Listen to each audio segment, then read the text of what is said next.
नहमदुहु व नसल्ली व नसल्लिम अला रसूलिहिल करीम।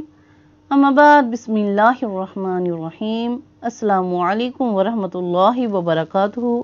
सामीन, मिराज का मौजू है कि सवाल पूछा गया है कि अगर किसी का बीमारी की वजह से या गैस प्रॉब्लम की वजह से वज़ू कायम ना रहता हो, यानी कि तहारत बाकी ना रहती हो, तो वो नमाज कैसे अदा करें, उनके लिए शरअन क्या हुक्म है। तो सबसे पहले माजूर की तारीफ कि हर वो शख्स, मर्द हो या औरत, जिसको ऐसी बीमारी है कि एक पूरा वक़्त नमाज का गुजर गया कि वज़ू के साथ फ़र्ज अदा ना कर सके, वो माजूर हैं।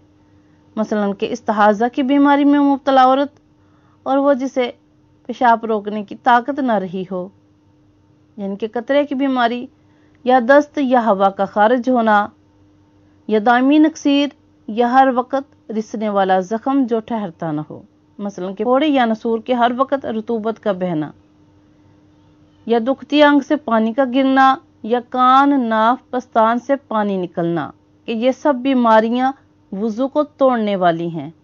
इनमें जब पूरा एक वक़्त ऐसा गुजर गया कि हर चंद कोशिश की मगर तहारत के साथ नमाज न पढ़ सके, तो उज़र साबित हो गया।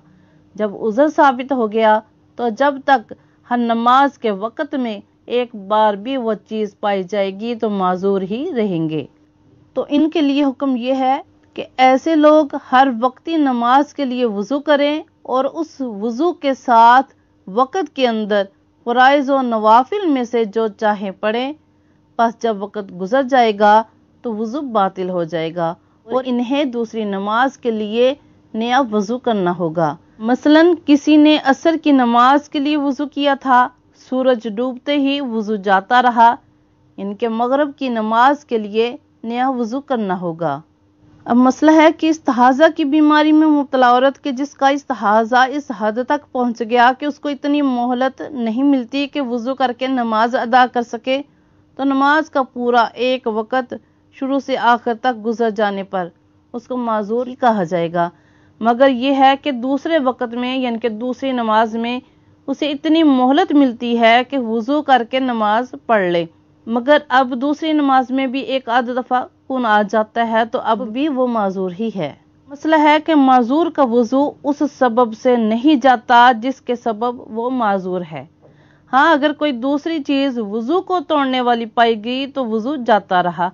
मसलन कि जिसको कतरे का मर्ज है, हवा खारिज होने से उसका वज़ू जाता रहेगा, और अगर किसी को गैस का मर्ज है तो कतरा निकलने से उसका वज़ू जाता रहेगा, क्योंकि इस सूरत में वज़ू तोड़ने वाला सबब उसमें पाया जाता है। मसला है कि ऐसे इंसान के जिन्हें ये मर्ज लाहक हो जाए, मसलन कि कतरे की बीमारी या इस्तिहाज़ा की बीमारी में मुब्तला औरत, या बार बार दस्त का आना, या हवा का खारिज होना, या दुखती आंख से पानी का गिरना, या फोड़े या नसूर में रतूबत का बहना, दायमी नक्सीर, या कान, नाक, पस्तान से पानी का निकलना, इन उज़र में से अगर किसी इंसान को ये मर्ज लाहक हो जाए कि उस उज़र की वजह से उनकी तहारत बाकी ना रहती हो और वो फ़र्ज पूरे ना पढ़ सकते हो, तो सबसे पहले इन्हें कोई तरकीब या तदबीर या हीला इख्तियार करना चाहिए। मसलन कि खड़े होकर पढ़ने से खून बहता रहे मगर बैठकर पढ़े तो ना बहे, तो बैठकर पढ़ना अफजल है, और कोशिश करें कि किसी तरह रोकर नमाज अदा करें।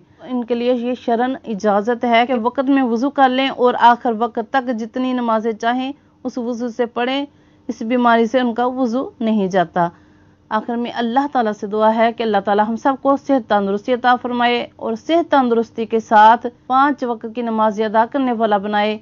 अल्लाह ताला हम सब सेहत तंदुरुस्ती वाली, ईमान वाली ज़िंदगी अता फरमाए। आमीन सुम्मा आमीन। नाज़रीन, अगर आप लोग हमारे चैनल पर नए हैं तो हमारा चैनल सब्सक्राइब कीजिए और बेल आइकन का बटन प्रेस करें ताकि हमारी आने वाली तमाम वीडियोस आप तक बआसानी पहुंच सके।